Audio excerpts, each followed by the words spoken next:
பார்த்தோம்னா இயக்குனரும் நடிகருமான பாலாஜி சக்திவேல் சார் இணைஞ்சிருக்காங்க. நிறைய விஷயங்கள் பேசலாம் வாங்க. சங்கர் சார் தான் எனக்கு எல்லாமே. இந்த சினிமாவில் அவருடைய ஜென்டில்மேன்லேருந்து நான் ஒர்க் பண்ணிகிட்ருக்கேன். அதனால் அவர் இன்றைக்குமே அவருக்கு நன்றிக்குரியவராக இருப்பேன். உங்கள் கேள்வி மூலமாக அவருக்கு நான் இந்த இடத்துல ரொம்ப தேங்க்ஸ் சொல்லிக்கிறேன்.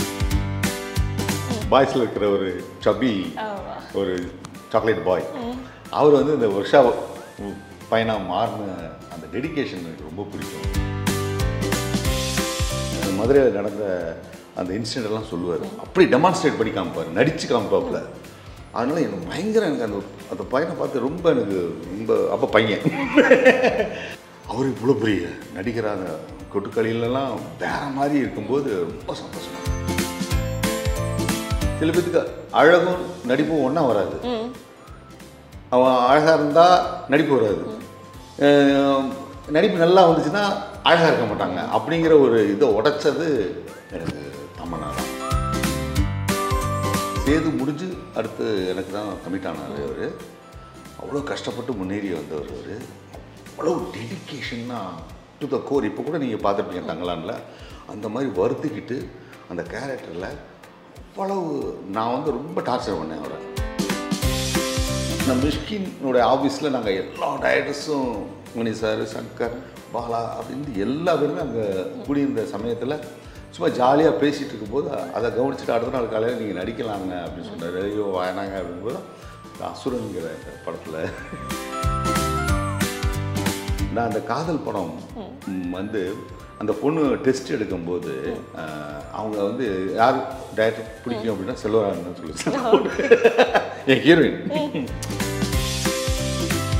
ஒருத்தர் அடிபட்டு கிடக்கிறாரு, அவரை பற்றி யாரே உண்மை தெரியாது, ஐயோ அப்படின்ட்டு போயிடுவோம். ஐயோ இவனா, இவன் யார் தெரியுமா கதை வருதா. என்னை புரிஞ்சவங்க ப்ரொடியூசராக இருக்காங்க. என் லெவல் தெரியும். இப்போ நான் பல கோடி ரூபா பட்ஜெட்லாம் கிடையாது, ரொம்ப சின்ன பட்ஜெட். எனக்கு உண்மையிலே அந்த 3 கேர்ள்ஸ் எரிஞ்சது எனக்கு ரொம்ப பாதிச்ச விஷயம். அதை பதிவு பண்ணணும், ஒரு ஃபில்மாக இருக்கணும், அதை எல்லாரும் அந்த இன்சிடெண்ட்டை மைண்டில் வச்சுக்கணுங்கிறதுக்கு நான் பண்ணேன்.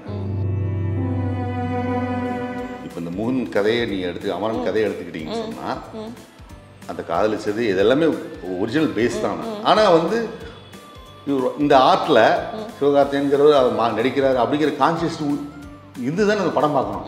அப்போ அந்த ஆர்ட்டை தான் நான் விரும்புகிறோம். எல்லாரும் நடிக்கணும்னு விரும்புவாங்க. அந்த மாதிரி தான் நான் ஒரு சின்ன விருப்பம் சின்ன வயசில் இருந்துச்சு, இப்போ இல்லை. ஆனால் அந்த டிஃபிகல்ட்டிஸ் எனக்கு தெரிஞ்சது இப்போதான்.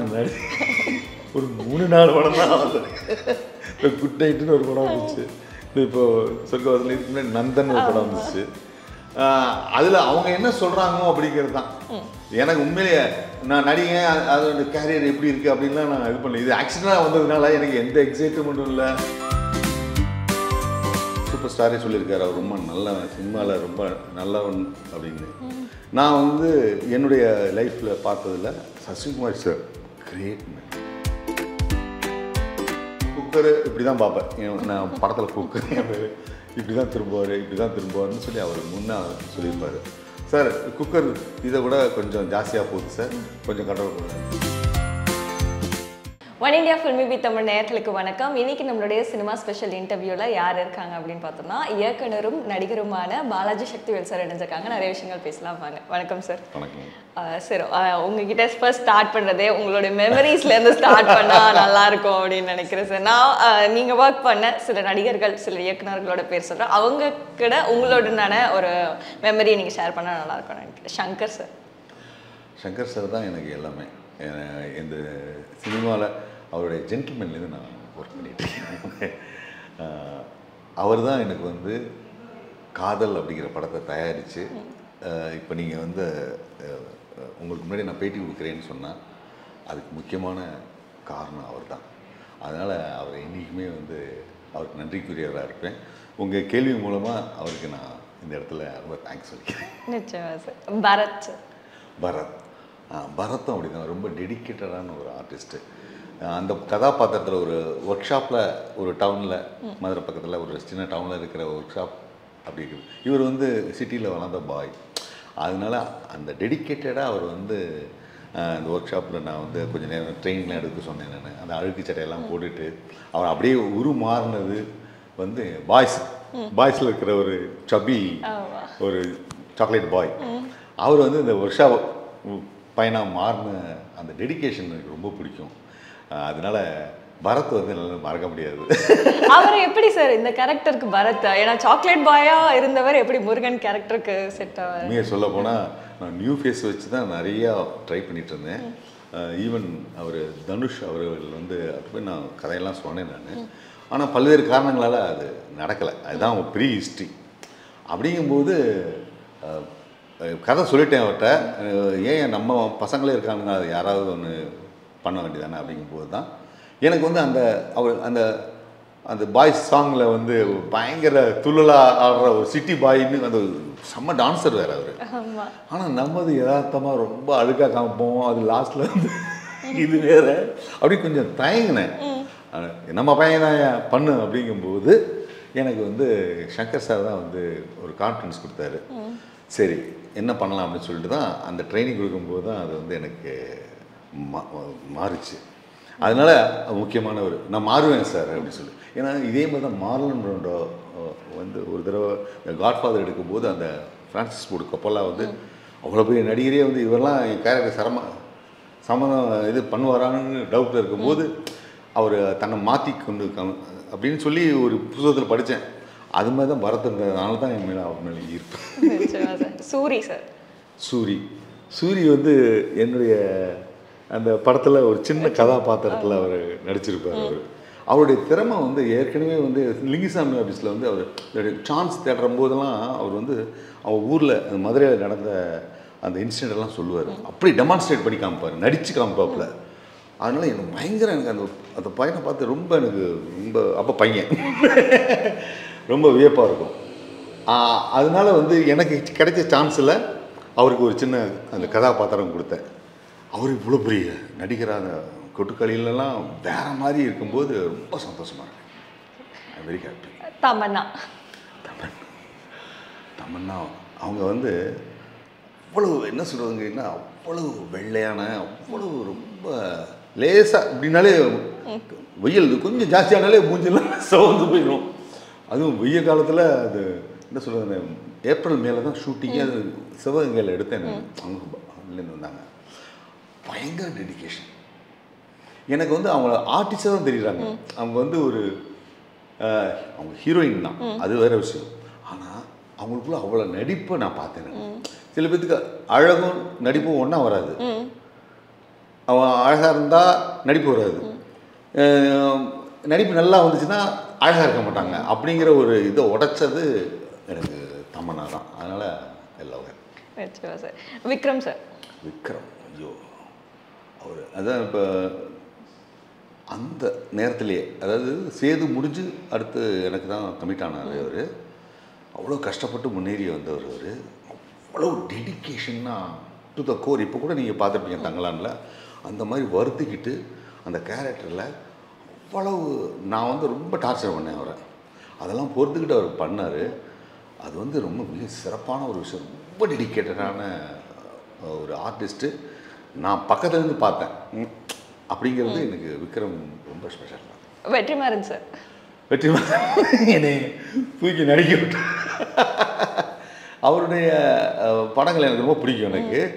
எனக்கு நானும் அவரும் பண்ணும்போது வழக்கன்னு அவங்க பாலமந்திர சாரும் அவரும் தான் அவங்க ஒய்ஃப் எல்லாம் தான் பார்க்குறாங்க அந்த படத்தை, அந்த ப்ரீமியர்லாம் பார்த்தாங்க. அப்போ தான் எனக்கு ரொம்ப அதை பற்றி அவர் வந்து எப்போவுமே புகழ வெளியே காமிச்சிக்கவே மாட்டார். அவர் ஒரு சந்தர்ப்பத்தில் நம்ம மிஷ்கினுடைய ஆஃபீஸில் நாங்கள் எல்லா டைரக்டர்ஸும் மணி சார், சங்கர், பாலா அப்படின்னு எல்லா பேருமே அங்கே கூடியிருந்த சமயத்தில் சும்மா ஜாலியாக பேசிகிட்டு இருக்கும்போது அதை கவனிச்சுட்டு அடுத்த நாள் காலையில் நீங்கள் நடிக்கலாங்க அப்படின்னு சொன்னார். ஐயோ வேணாங்க அப்படிங்கும்போது இந்த அசுரன்கிற அந்த படத்தில் அந்த வாங்கி கொடுத்தாரு. நான் வந்து சொன்னேன், என்னை ஹேண்டில் பண்ணுறது ரொம்ப கஷ்டங்க, எனக்கு வராதுங்க, பிஹைண்ட் த கேமரா ஈஸி, இதுக்கு முன்னாடி ரொம்ப கஷ்டம் அப்படின்னேன். எல்லாம் பார்த்துக்கலாம், ஒன்றுமே பண்ண வேணாம், நீங்கள் வாங்க அப்படின்னு சொல்லிட்டு ரொம்ப நடிப்பை ஈஸி பண்ணி விட்டவர். நான் வந்து பின்னாடி வந்து ஈஸி பண்ணுவேன், ஆனால் என்னையே ஈஸி பண்ணி விட்டவர் வெற்றிமாறன். செல்வராகவன் சார். செல்வராகவன் நான் அந்த காதல் படம் வந்து அந்த பொண்ணு டெஸ்ட் எடுக்கும்போது அவங்க வந்து யார் டைரக்டர் பிடிக்கும் அப்படின்னா செல்வராகவன் சொல்லுச்சு என் ஹீரோயின். அவங்களுக்கு ரொம்ப பிடிச்ச, ஏன்னா அந்த பாட்டு அந்த தேவதைய கண்ணன் அந்த அந்த டயத்தில் ரொம்ப பயங்கரமாக இருக்கும். எனக்கும் வந்து அந்த அது இது இருக்கும். எனக்கு வந்து இந்த காதல் படம் பார்த்துட்டு அந்த பொண்ணு யார்கிட்ட நீ அப்ரிஷியேஷன் வாங்கணும் அப்படின்னா செல்வாட்ட தான் வாங்கணும். நான் ஃபோன் பண்ணி செல்வாட்ட கொடுத்து பேசினேன். அவளுக்கு அவ்வளோ கூஸ்பம்ஸ் ஆகிடுச்சு. படம் ரிலீஸு அந்த டயத்தில் பார்த்துட்டு எல்லாம் பண்ணும்போது பண்ணேன். அப்போ எனக்கு பழக்கமானார். அதுக்கப்புறம் அதான் நேச்சுரலாக அவர் வந்து சாப்பிட்டு யார்ட்டையுமே எதுவுமே பண்ண மாட்டார், பேச மாட்டார், பண்ண மாட்டார். ஆனால் வெள்ளை உள்ளம் கொண்டவர். இப்போ வந்து ட்விட்டரில் நிறையா வந்து பேசுகிறாருங்கிறது எனக்கு சந்தோஷமாக இருக்குது. தனுஷ் சார், தனுஷ் அவரை மறக்கவே முடியாது. நான் வந்து போய் இதில் மலேசியாவில் வந்து லிங்குசாமி அவர்கள் தான் எனக்கு எல்லாம் பிரயாண டிக்கெட்லாம் வாங்கி போட்டு கொடுத்தாங்க. போய் பார்த்தேன். அவர் பயங்கர எக்ஸைட் ஆகிட்டார் அந்த கதையை கேட்டு. காதல்ங்கிறது அவர் தான் நடிக்க ரொம்ப இதானார். ரொம்ப ரொம்ப அப்படியே எக்ஸைட் ஆனார். எனக்கு அது கண்ணுக்குள்ளேயே இருக்கு அப்போ. ஆனால் சந்தர்ப்பவசத்தால் பண்ண முடியல. அப்போ இன்னும் வரையும் அது வந்து அந்த இது இருக்குது, நான் பண்ணியிருக்கலாங்கிற அந்த சூழ்நிலை இருக்குது. ஆனால் அவர் எங்கேயோ போயிட்டார். அதுதான் அங்கே உள்ள மிகப்பெரிய ஒரு விஷயம். அவருக்கு அந்த நடிப்புங்கிறது வந்து நீங்கள் வந்து பல பேர் அவமானப்பட்டு பெரிய முன்னேறுவாங்கன்னு சொல்லுவாங்க இல்லையா, அந்த மாதிரி பல அவமானங்களை அந்த நேரத்தில் சந்திச்சிருக்கா என்கிட்ட சொல்லார் ஆரம்பத்தில். அதை மீறி எங்கேயோ விஸ்வரூபம் எடுத்து அவர் இருக்கிறது வந்து ரொம்ப மகிழ்ச்சியான விஷயம். நிச்சயமா சார். நம்ம இந்த மெமரி செக்மெண்ட்ல இருந்து இப்போ நம்ம இன்டர்வியூக்குள்ள வந்தெல்லாம் நினைக்கிறேன். உங்ககிட்ட கேட்கணும் ரொம்ப கேட்க வேண்டிய ஒரு கேள்வி அப்படின்னா, உங்களுடைய கதைகள் நீங்கள் எடுக்கக்கூடிய படங்கள் எல்லாமே மேக்ஸிமம் அது உண்மை கதையை பேஸ் பண்ணதாக இருக்கும், இல்லை எந்த படங்களாக இருந்தாலும் அதில் உண்மையான சம்பவங்கள் ஏதாவது இருக்கும். நம்ம இப்போ ஒரு ஃபேண்டசி கதை இல்லை நம்ம ஒரு கற்பனையில் எழுதக்கூடிய ஒரு கதைன்னும் போது அதில் நிறைய லெவரேஜ் இருக்கும். ஒரு ஆஸ் எ டைரக்டராகவும் ஆஸ் எ ரைட்டராகவும் அதில் நிறைய எலிமெண்ட்ஸை கொண்டு வரலாம். பட் ஆனால் உண்மை சம்பவங்கள் வரும்போது அதில் நடந்ததை அப்படியே காட்ட வேண்டியது இருக்கும். நம்ம எக்ஸ்ட்ராவாக எதுவும் ஆட் பண்ண வேண்டிய ஒரு இது. பட் ஆனால் உண்மை சம்பவமாக அதை ஒரு படமாக எடுத்துகிட்டு போய் காட்டும் போது அது ஆடியன்ஸுக்கும் அது கனெக்ட் ஆகிற மாதிரி இருக்குது. அந்த டிசிஷன் எப்படி சார் எடுக்கிறீங்க? எல்லாமே கதை தான். அதாவது நீங்கள் வந்து இந்த ஃபேண்டசி ஃபிலிம் பார்த்தாலும் அந்த கதையை தான் நீங்கள் ஃபாலோ பண்ணுறீங்க. இது உண்மையாக இருந்தாலும் அந்த கதையை தான் ஃபாலோ பண்ணுறீங்க. இப்போது சப்போஸ் வந்து ஒருத்தர் அடிபட்டு கிடக்கிறாரு, அவரை பற்றி யாரே உண்மை தெரியாது, ஐயோ அப்படின்ட்டு போயிடுவோம். ஐயோ இவன் யார் தெரியுமா கதை வருதா? அப்படின்னா உண்மை சம்பவத்தை வந்து ஒரு சோர்ஸாக எடுத்துக்கிட்டு அதில் ஒரு கதை பண்ணுறது தான். அப்படிங்கும்போது அதை வந்து யதார்த்தமாக சொல்கிறேன். அப்ரோச்சுங்கிற நீங்கள் சொன்னீங்க மாதிரி அந்த லிவரேஜ் இருக்கு இல்லையா, அந்த ஃபேண்டசி கதைகள் இருக்கு இல்லையா, இப்படி இருந்தா ஒருத்தன் முதல்வராக இருந்தா ஒருத்தன் இப்படி வந்தா அப்படின்னு. இப்போ கல்லூரியில் அவன் காப்பாற்றிருந்தானா அது வந்து கதாநாயகம். ஆனால் நடக்கலை இல்லை. ஆனால் அந்த பெயின்ஃபுல்லாக கடத்தணுங்கும் போது நான் ஏன் அப்ரோச் அப்படி இருக்குது. இன்னொரு டைரக்டர் வந்து அதையே வந்து அந்த பஸ் எரிஞ்சதெல்லாம் உடச்சி கிடச்சி பண்ணுறது கதாநாயகம். அது ஃபேண்டசி. அது நம்புற விஷயம் இல்லை. ஆனால் இப்படி இருந்தால் நல்லா இருக்குங்கிறது. இந்த ரசனை ரெண்டுமே வந்து ரசிப்பான். அதனால எனக்கு இந்த கம்ஃபர்டபுளாக வரதுனால நான் இதை பண்ணுறேன். நான் அதுக்கு நான் வந்து இப்போ இது வந்து சாமுராய்ங்கிறது ஒரு ஃபேண்டசி கதை. ஒருத்தன் ஊழல் தூக்கிட்டு போகிறான் அப்படிங்கிறது. ஆனால் அந்த கலவையில் ஏதோ சின்ன ஒரு இது நடந்துருச்சு. எனக்கு இது காதல்ங்கிறது வந்து ரொம்ப ஈஸியாக வந்ததுனால எனக்கு வந்து இதை கைக்கொள்றேன்.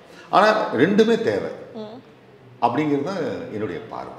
நிச்சயமா சார். அதே மாதிரி உங்களுடைய படங்கள் இப்போ காதல் படமாக இருக்கட்டும், ஒரு கமர்ஷியல் படம், ஒரு படம் அப்படின்னாலே ஹீரோ ஹீரோயின் சேரணும் அப்படிங்கிறது தான் வந்து எல்லாருக்குமே எதிர்பார்க்க வேண்டிய ஒரு விஷயம். பட் ஆனால் நீங்கள் ஹார்ட் ஹிட்டிங் ரியாலிட்டியை வந்து ஒரு முடிவில் கொண்டு வரும்போது அது நீங்கள் ஸ்டோரிஸ் பிட்ச் பண்ணும்போது ப்ரொடியூசர்ஸ் அதை எப்படி சார் ரிசீவ் பண்ணுவாங்க? என்னுடைய நண்பர்கள் தான் ப்ரொடியூசர் இருக்காங்க. இப்போ சங்கர் தான் அது பண்ணார், லிங்குசாமி தான் அவங்க பண்ணுறாங்க. ரெண்டே விஷயம், இன்சிடென்ட் ட்ரிவன் ஸ்டோரி ஒன்று இருக்குது, கேரக்டர் ட்ரிவன் ஸ்டோரி ஒன்று இருக்குது. பாலா மாதிரி ஆளுங்க அந்த கேரக்டர் ட்ரிவன் ஸ்டோரி பண்ணுவாங்க. இப்போ ஹீரோ இந்த ஃபேண்டசி கதைகள்லாம் கேரக்டர் தான். அப்போ இந்த கேரக்டர் இப்படி இந்த சூழ்நிலையில் எப்படி நடந்தான் அப்படிங்கிறது தான் அங்கேருந்து அந்த புள்ளியிலேருந்து தான் அவங்க வந்து கதை பண்ணுறாங்க. நான் வந்து இந்த இன்சிடென்ட்லேருந்து பண்ணுறேன், அதை உண்மையாக பண்ணுறேன். ரெண்டுமே வந்து சரியானது தான், ரெண்டு தவறானன்னு சொல்லலை நான். அப்படிங்கும்போது எனக்கு வந்து லாபகமாக வர்றது இதுதான், இது இந்த ஹார்ட் ஹிட்டிங்காக சொல்லணும் அப்படிங்கிறது தான். இப்போது அது சொல்ல இப்போ நீங்கள் ப்ரொடியூசரை கேட்டிங்க இல்லையா, அதனால தான் நண்பர்கள் ப்ரொடியூசராக இருக்காங்க, என்னை புரிஞ்சவங்க ப்ரொடியூசராக இருக்காங்க. என் லெவல் தெரியும். இப்போ நான் வந்து பல கோடி ரூபா பட்ஜெட்லாம் கிடையாது, ரொம்ப சின்ன பட்ஜெட். ஏன்னா எல்லாத்தையும் விரும்புவோம். இப்போ பலசர் ஒரு ஷாப்பில் போனோம்னா சின்ன பொருளையும் வாங்குவோம், பெரிய பொருளையும் வாங்குவோம் இல்லையா. அந்த மாதிரி தான் இந்த சினிமா வியாபாரத்தில் இதுக்கும் ஒரு இடம் இருக்குது. இதை நம்ம சொல்லணும் அப்படிங்கிறது ஒரு ஆர்ட்டில் ரொம்ப முக்கியமான ஒரு விஷயம். கண்டெம்பரரியாக நிகழுது. எனக்கு வந்து உண்மையிலே அந்த 3 கேர்ள்ஸ் எரிஞ்சது வந்து எனக்கு ரொம்ப பாதிச்ச விஷயம். அதை வந்து பதிவு பண்ணணும், ஒரு ஃபில்மாக இருக்கணும், அதை எல்லாரும் வந்து அந்த இன்சிடெண்ட்டை மைண்டில் வச்சுக்கணுங்கிறதுக்கு நான் பண்ணேன். அது ஒரு கடப்பாடாக இருக்குது. ஒரு கலைஞனுக்கு ஒரு கடை, சும்மா என்கேஜ் பண்ணிட்டு போகிறது, சர்க்கஸ் காமிக்கிறது மட்டும் படம் இல்லை, அவன் இம்பேக்ட் பண்ணுறது படம். இதுக்கு வந்து உடன்படுற ப்ரொடியூசர் இருக்காங்க, அவங்க பண்ணுறாங்க. அதெல்லாம் கம்ஃபர்டபுள் தான். அது லேட்டானாலும் அது வந்து நிச்சயமா சார். கல்லூரி அப்படிங்கிற ஒரு படம் வந்து ரியல் இன்சிடெண்ட்டாக இருந்தாலும் அது வந்து ஒரு சர்ச்சைக்குரிய ஒரு இன்சிடெண்ட்டாக இருந்தது. ஸோ அந்த படம் ரிலீஸ் போது சிக்கல்கள் வரும். அதெல்லாம் எப்படி சார் ஹேண்டில் பண்ணீங்க? அப்போ எதுவும் சிக்கல்கள் வந்ததா? இப்போ நீங்கள் கேட்ட கேள்விக்கு எனக்கு புரியுது. அது வந்து தமிழ்நாட்டில் நடந்த இன்சிடெண்ட்டு, ஆனால் அந்த படத்தில் ஆந்திராவில் நடந்தது அப்படிங்கிற ஒன்றும் பண்ண முடியாது. அதாவது எப்போவுமே எதிர்ப்புகள் எல்லாமே இருக்கும். ஆனால் வந்து அந்த இடத்த மாற்றி காமிக்கும்போது அது வந்து அப்படி ஆகிடும்னு வச்சுக்கோங்களேன். இப்போ இந்த முகன் கதையை நீங்கள் அமரன் கதையை எடுத்துக்கிட்டிங்கன்னு சொன்னால், அந்த காதலிச்சது இதெல்லாமே ஒரிஜினல் பேஸ் தான். ஆனால் வந்து இந்த ஆர்ட்டில் சிவகார்த்திகேயன்கிறவர் அவர் நடிக்கிறார் அப்படிங்கிற கான்சியஸ் இது தானே அந்த படம் பார்க்கணும். அப்போ அந்த ஆர்ட்டை தான் நான் விரும்புகிறோம், புரியுதுங்களா? அதனால் ஆர்ட்டில் நீங்கள் வந்து டிஸ்க்ளைமர் போட்டு இது ஒரு கதை தான், இது யாரையும் குறிப்பிடணும் இல்லை அப்படின்னு சொல்லி ஒரு சாதாரண டிஸ்க்ளைமர் போட்டு பண்ணலாம். அப்படிங்கும்போது நீங்கள் கேட்குற மாதிரி வந்துச்சு. அதனால தான் வந்து மாறுச்சு. ஆந்திராங்கும் போது அதுலேருந்து தப்பிச்சுது. அது மட்டும்தான் ஒரு சின்ன காம்ப்ரமைஸ். நிச்சயமா சார். சொர்க்கவாசல் படம் அப்படின்னும் போது இதில் நிறைய டைரக்டர்ஸ் ஒர்க் பண்ணியிருக்காங்க. இதில் ஒரு ஸ்பெஷாலிட்டி அதை தான் பார்க்க முடியுது. நீங்கள் இருக்கீங்க, செல்வராகவன் சார் இருக்காரு, அஜய் பாலாஜி சார் டிரெக்ஷன் பண்ணியிருக்காரு. ஸோ அப்படி இருக்கும்போது collaboration of directors working in same film அப்படிங்கிறது எப்படி இருந்தது சார்? இது வந்து எனக்கு தெரியாது. நான் என்னை கேட்கும்போது இந்த கேரக்டர் சொல்லி தான் பண்ணாங்க. அப்படி பண்ணும்போது இந்த கேரக்டர்லாம் இவங்க தான் பண்ணுறாங்க அப்படின்னாங்க. இது வந்து ஒரு கோயின்சிடன்ஸ் மாதிரி தான் நடந்துச்சு அது. ஆனால் இந்த இயக்குனர் இருக்கார் இல்லைங்களா, அவர் ரொம்ப தெளிவாக அவர் க்ளோஸ் ஃப்ரெண்ட் அஸ்வின், தமிழ் பிரபான்னு 3 பேரும் சேர்ந்து அந்த ஸ்கிரிப்ட் பண்ணாங்க. தமிழ் பிரபாங்கிறது நல்ல ஒரு எழுத்தாளர், எல்லாத்துக்குமே தெரிஞ்ச ரஞ்சித்திட்ட இருந்தவர். ஸோ இவர் வந்து இவர் நினச்சா வேறு கதை, ஒரு ஃபேண்டசி, இவருடைய பர்சனல் லைஃப்லேருந்து பண்ணியிருக்கலாம். ஆனால் 90s நடந்த ஒரு ஜெயிலில் நடந்த ஒரு துயரமான சம்பவத்துலேருந்து தான் அவர் கதை பண்ணுறாரு. அப்படிங்கும்போதே அந்த யங்ஸ்டருக்கு அவ்வளோ இன்ட்ரெஸ்டிங்காக இருக்குது.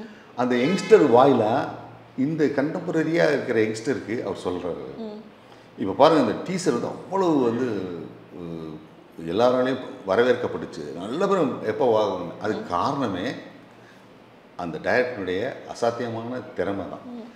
அது வந்து தெளிவாக இருக்கும்போது அஸ் அ டைரக்டர் நாங்கள் ஒரு கேரக்டரை, நான் ஒரு சப்போர்ட்டிங் கேரக்டர் பண்ணேன்னா நான் சப்போர்ட்டிங் கேரக்டர் தான் இருக்கணும். அந்த இடத்துல நான் இதை டைரக்ட் பண்ணியிருந்தா அப்படின்லாம் இன்டர்பிரேஷன் இருக்காது, எங்கிட்டேருந்து இருக்காது, செல்வாட்டேருந்து இருக்காது, ஆர்ஜபாலாஜி. They become character. இது ஆர்ஜபாலாஜிங்கிறது வந்து இதுவரையும் பண்ணாத ஒரு கேரக்டர் பண்ணியிருக்காரு. அப்படிங்கும்போது எல்லாமே டைரக்டர் கண்ட்ரோல் தான். அது என்னோட எல்லாமே இந்த ரைட்டிங் பார்ட் அவங்க கண்ட்ரோல் தான். அதனால் ரொம்ப டெடிக்கேட்டடாக அவங்க வருஷானுக்குள்ள அந்த ஸ்கிரிப்ட் பண்ணி வச்சுருக்காங்க. அதனால ரொம்ப கன்வின்சிங்காக தான் பண்ணோம். எங்களுக்குள்ள நான் இதை சம்பிரதாயத்தை சொல்ல, எதுவுமே எந்த இஷ்யூமே இல்லை, ஜாலியாக பண்ணாங்க. சீரியஸான படத்தை ஜாலியாக பண்ணாங்க. நீங்கள் திரைக்கு பின்னாடி நடிகர்களை இயக்குனதுக்கும் நீங்கள் நடிக்கும்போது வேற ஒரு இயக்குனர் இயக்கும் போதும் உங்களுக்கு அந்த ஃபீலிங் எப்படி இருக்கும் சார்? அது எனக்கு ஈஸிங்க. திரைக்கு பின்னாடி இருக்கிறது ஈஸி, ஏன்னா அதை நான் விரும்பி வந்தது. இது வந்து இந்த மாதிரி வெற்றிமாறன் அவர் இது பண்ணது எல்லாத்துக்குமே ஒரு ஃபேஸ் வந்து எல்லாத்துக்கும் தெரியணும்னு நினைக்கிறது ஒரு சைக்காலஜி. எல்லாரும் நடிக்கணும்னு விரும்புவாங்க. அந்த மாதிரி தான் நான் வந்து ஒரு சின்ன விருப்பம் சின்ன வயசில் இருந்துச்சு, இப்போ இல்லை. ஆனால் அந்த டிஃபிகல்ட்டிஸ் எனக்கு தெரிஞ்சுது. நடிகனுங்கும்போது அந்த அந்த கதையை உள்ளே வாங்கி அந்த கதை இதை வந்து வசனத்தை உள்ளே வச்சுக்கணும் அப்படிங்கிற அந்த ஒரு இருந்துச்சு. கொஞ்சம் கஷ்டமாக தான் இருந்துச்சு. ஒரு டைரக்டருக்கு இருக்க லெவரேஜ் ஒரு ஆக்டருக்கு இருக்க லெவரேஜ்னா என்ன சொல்வீங்க சார்? அதாவது டைரக்டருங்கிறது வந்து அந்த கதைக்கு ஃபுல்லாக ரெஸ்பான்சிபிள் செஞ்சதுனால பிகினிங்லேருந்து எண்டு முடிய ஒர்க் இருந்துகிட்டே இருக்கும். இவன் ஆக்டருக்கு வந்து பார்ட்டு தான் அது. அவரோட கேரக்டர் என்ன செஞ்சுட்டு போகிறப்ப நான் செஞ்சுட்டு போகிறேன், இப்போ ஹீரோனா அவர் அதை பண்ணிட்டு போகிறாரு. அந்த இது இதில் வந்து ரொம்ப வந்து நிறைய ஒர்க்குங்கிறது டைரக்ஷன் தான். நீங்கள் உங்களுடைய படங்களில் நீங்கள் நடித்த படங்களில் உங்களுக்கு ரொம்ப பிடிச்ச படம்னா எதை சொல்லுவீங்க சார்? இது டிபிக்கலாக இப்போ தான் நடி ஒரு 3-4 படம் தான் இப்போ குட் நைட்டுன்னு ஒரு படம் வந்துச்சு. இப்போது சொர்க்கவாசல் இதுக்கு முன்னாடி நந்தன் ஒரு படம் வந்துச்சு. அதில் அவங்க என்ன சொல்கிறாங்க அப்படிங்கிறது தான் எனக்கு உண்மையிலேயே நான் நடிகை அதோட கேரியர் எப்படி இருக்குது அப்படின்லாம் நான் இது பண்ணல. இது ஆக்சிடென்டாக வந்ததுனால எனக்கு எந்த எக்ஸைட்மெண்ட்டும் இல்லை. நம்ம சொன்னதை செஞ்சோம். இனிமே தான் அது வந்து சொல்ல முடியும். இப்போ சொல்ல முடியாது. ஆக்சுவலாக நான் வந்ததுனால சொல்ல முடியும். நிச்சயமா சார். நந்தன் படத்தில் நடிச்சிருந்தீங்க. ஸோ அந்த படத்துலையும் சசிகுமார் சாருக்கும் உடனே உங்களுடைய அந்த மெமரிஸ் பற்றி ஏதாவது ஷேர் பண்ண முடியுமா? அந்த படத்தில் முதல்ல கருணாஸ் அவர்கள் தான் நடிக்க வேண்டியதாக இருந்தது அது சசிகுமார் கேரக்டரில். ஆனால் சசிகுமார் வந்து அந்த நடிக்கும்போது அவருடைய அந்த வேற மாறி மாறி அவர் வந்து பண்ணார். இது வந்து இயக்குனர் வந்து ஃபஸ்ட்டு 1 வீக்கு அவர் வந்து ஸ்க்ரீன் இதுக்கோ வரல என்னுடைய போர்ஷனாக தான் எடுத்துகிட்டு இருந்தாங்க. அதுக்கப்புறம் தான் வந்தார். அப்போது நான் உண்மையிலே வந்து திரையில் பார்த்துருக்கேன், நிறைய பேர் சொல்லியிருக்காங்க. ஈவன் ஒரு சூப்பர் ஸ்டாரே சொல்லியிருக்காரு அவர் ரொம்ப நல்லவன், சினிமாவில் ரொம்ப நல்லவன் அப்படின்னு. நான் வந்து என்னுடைய லைஃப்பில் பார்த்ததில் சசிகுமார் சார் கிரேட் மேன். அதனால் எனக்கு அவரை ரொம்ப பிடிச்சது. இந்த படத்தின் மூலமாக நெருங்கி ஒரு மாதம் 2 மாதம் ட்ராவல் ஆகும்போது அவ்வளோ good person. Producer, director and actor, இந்த 3ஐயும் சுமந்த ரொம்ப தங்கமான மனிதர். ஆஸ் அ டைரக்டராக இப்போ இருக்கக்கூடிய கண்டெம்பரரி டிரெக்டர்ஸில் ஒரு ப்ராமிசிங்கான டிரெக்டர்ஸ் அப்படின்னா யாரெல்லாம் சொல்கிறீங்க சார்? எனக்கு இப்போ ரீசண்டாக இந்த லப்பர் பந்துன்னு ஒரு படம் பார்த்தேன். அப்பா பயங்கர ப்ராமிசிங்காக இருக்கார் அந்த டைரக்டர். அவர் சாதாரண is a writer and director. வணக்கம் முறை எல்லாத்துக்குமே மாரி செல்வராஜ் இந்த மாதிரி இப்போ லோகேஷ் அந்த அந்த ஜானரில் கார்த்திக் சுப்ராஜ் அந்த மாதிரிலாம் எல்லா பேருமே இருக்குங்க இல்லையா. இப்போ ரீசெண்டாக சொல்லணும் அப்படின்னு சொன்னால் எனக்கு பயங்கர ப்ராமிசிங்காக இருக்கிறது வந்து அவர் தான். அவர் வந்து ஜமான்னு ஒரு படம் பண்ணாங்க. அந்த டைரக்டர் கம் ஆக்டர். அந்த மாதிரி யங்ஸ்டர் நிறைய அந்த இருக்காங்க. அதில் வரிசையில் வந்து எனக்கு இவங்க தான் எனக்கு. தமிழ் சினிமா ஒவ்வொரு டைம்லேயும் ஒவ்வொரு ஆடியன்ஸ்கோடைய ரசனைகள் மாறுது அண்ட் படங்கள் மேக்கிங் வைஸ் மாறுது. ஸோ இந்த எவல்யூஷனை எப்படி பார்க்குறீங்க? இப்போ இருக்கக்கூடிய இப்போ வரக்கூடிய படங்கள் மேலே உங்களுடைய ஒப்பீனியன்?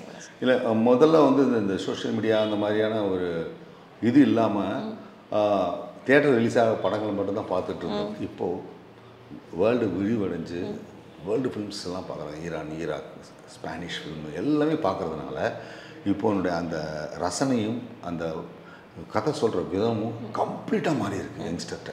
அதான் சொல்கிறேன். இப்போ சித்தார்த் வந்து ஒரு ரியல் இன்ஸ்டியூட்டை வந்து இப்போ இது எடுக்கிறாரு அப்படின்னு சொன்னால் அவருக்கு வந்து பயங்கர இது ரொம்ப ஸ்டைலாக எடுத்துருக்கிறாரு. அதுதான் ரொம்ப ஒரு இதுக்கு சொல்லப்போனால் மணிரத்னம் சார் இருக்காருங்களா, அவர் வந்து இந்த இது எடுத்தால் அப்படி இருக்கும் அந்த மாதிரி அவர் எடுத்துருக்கிறாரு. எனக்கு ஸ்டைலிஷாக ஆனால் அதே இடத்துல இம்பேக்டாக எடுத்துருக்கிறாரு.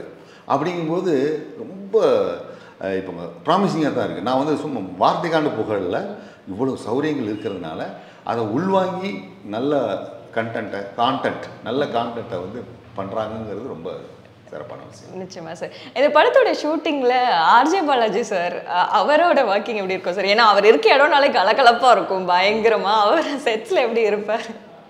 இந்த ஃப்ரேம் முன்னாடி அவர்கிட்ட அவ்வளவு செம்ம ஜாலி. அவர் எப்போன்னு தெரியும்னா அவர் ஆர்ஜியாக இருக்கும்போதே நான் வந்து பழக்கம். நான் அந்த இன்டர்வியூ போய் அந்த காதல் கல்லூரி அதெல்லாம் அது ரொம்ப பயங்கர ஃபேன் அப்படின்னு அப்பயே சொல்லுவார். ஆஃப் லேட்டு நாங்கள் இந்த கிரிக்கெட் கமெண்ட்ரி எல்லாம் பார்த்துட்டு நாங்களாம் அவருக்கு ஃபேன். அதனால் அவருடைய அந்த சிமோகாவில் ஒர்க் பண்ணும்போது இங்கே ஒர்க் பண்ணும்போது பயங்கர ஜாலியாக இருப்பார். அவர் ஒரு செம்ம ஹியூமன் பீயிங். ரொம்ப சின்ன அது ரொம்ப கஷ்டப்பட்டு வந்ததுனால அவ்வளவு எல்லாத்தையும் அவங்க அசிஸ்டன்ஸ்லேருந்து அவங்க ஃபேமிலிலேருந்து எல்லாத்தையுமே ரொம்ப ஒரு இதாக நடத்துவார். அந்த குணம் எனக்கு ரொம்ப பிடிச்சிருக்கு. எந்த பந்தா ஒரு துளி கூட இல்லாத அந்த மனசு. பேசினா அப்படியே கேட்டுக்கிட்டே இருக்கலாம் போல, மழை மாதிரி கொட்டுவார். ஆனால் இந்த படத்தில் ஃப்ரேமில் வந்து அந்த கேரக்டராக மாதிரி இருக்காது. நிச்சயமா சார். டைரக்டர் சித்தார்த் அவருக்கு தேவையான விஷயத்த எப்படி கேட்டு வாங்குவார் ஆக்டர்ஸ் கிட்ட? அதான் சொல்கிறேன், அவர் ரொம்ப தெளிவாக எழுதிட்டாருங்க. 1க்கு 3 பேர் சேர்ந்து அவங்க டிஸ்கஸ் பண்ணி ஒரு வந்துட்டாங்க. ஆனால் இப்போ வந்து ஸ்பாட்டில் வந்துட்டு திணறக்கூடாது. இவர்கிட்ட கொஞ்சம் கூட அந்த திணறல் இல்லை. காரணம் அந்த 2-3 இயர்ஸாக எழுதுன அந்த ஸ்கிரிப்ட். அதனால அந்த கேரக்டர் பேரை சொல்லி தான் கூப்பிடுவார். குக்கரு இப்படி தான் பார்ப்பேன் நான் படத்தில், குக்கர் என் பேர் இப்படி தான் திரும்புவார்னு சொல்லி அவர் முன்னே சொல்லியிருப்பார். சார் குக்கர் இதை விட கொஞ்சம் ஜாஸ்தியாக போகுது சார், கொஞ்சம் கண்ட்ரோல் பண்ணுங்க. இந்த அளவுக்கு அந்த கதையில் கமாண்டாக இருக்கிறதுனால எனக்கு ரொம்ப ஆச்சரியமாக இருந்துச்சு. வேலை அப்படி இங்கிலீஷாக முடிச்சிடுவார். அவர் நடிப்பு சொல்லிக் கொடுக்க மாட்டார். நீங்கள் வந்து ஆக்ட் பண்ண விட்டுட்டு அதை டேம் பண்ணுவார். அதான் அவர் பேசுகிறேன். அந்த குக்கர் அந்த கேரக்டர் பின்னாடி இருக்க ஏதாவது சொல்ல முடியுமா சார்? இல்லை, அதான் என்னென்னு ஒரு சின்ன இதுதான். அது பயங்கர டைபாலிக்காக யார் நம்ம சிறைன்னு சொன்னால் பெரிய கொலை குற்றவாளி கொடூரமானவங்க இருக்கிற அந்த இதில் இவனும் ஒரு குற்றம் பண்ணியிருக்கான். ஆனால் பல வருஷத்துக்கு முன்னாடி பண்ண குற்றத்துக்கு பல வருஷமாக ஜெயிலில் இருக்கான். அது குழந்த மாதிரி ஒரு கேரக்டர் தான். அதனால எல்லாரும் ஜாலியாக குக்கர்னு கூப்பிட்ற ஒரு தன்மை. உண்மையிலே இவன்லாம் எங்கடா ஜெயிலுக்கு அப்படின்ற மாதிரி இருக்கும். உங்களுக்கு படம் முடிஞ்சதுக்கு அப்புறம் எப்பயாவது அந்த குக்கர்னு சொல்லி கூப்பிட்டா அதே ஒரு நாஸ்டால்ஜியா இருந்ததா சார்? இல்லை, அந்த படம் வெற்றி பெற்று அது வந்து அந்த குக்கருங்கிற கதாபாத்திரம் வந்து எல்லா மனசுலையும் போகும்போது அது நடக்கும். ஆனால் இங்கே ஷூட்டிங் ஸ்பாட்டில் குக்கரை கூப்பிடுங்கடா, டே இதுக்கு தானா நான் நடிக்க வருது அப்படின்னு காமெடி பண்ணுறது. நிச்சயமா சார், நிறைய விஷயங்கள் ஷேர் பண்ணீங்க. இந்த உங்களோட மெமரிஸ் அதெல்லாம் கேட்கும்போது இன்னும் ரொம்ப லைக் இவர்கிட்ட இருந்து இன்னும் ரொம்ப நேரம் இன்டர்வியூ எடுக்க மாட்டோம் அப்படிங்கிற மாதிரி இருந்தது. அண்ட் பட் டைம் கன்ஸ்ட்ரெயின்ஸ்னால கண்டிப்பா பார்ப்பாங்க சார். நிகழ்ச்சியில் கலந்துக்கிட்டு உங்களோட கருத்துக்களை பேசுறதுக்கு, நிறைய விஷயங்கள் ஷேர் பண்ணதுக்கு தேங்க்யூ சார். ரொம்ப நன்றி. இன்டர்வியூ எடுத்ததுக்கு ரொம்ப நன்றி. பல கேள்விகள் கேட்டு இந்த மக்கள் இதை பார்த்தாங்கன்னு சொன்னால் ஒரு அனுபவத்தை கொடுக்கும். Thank you sir.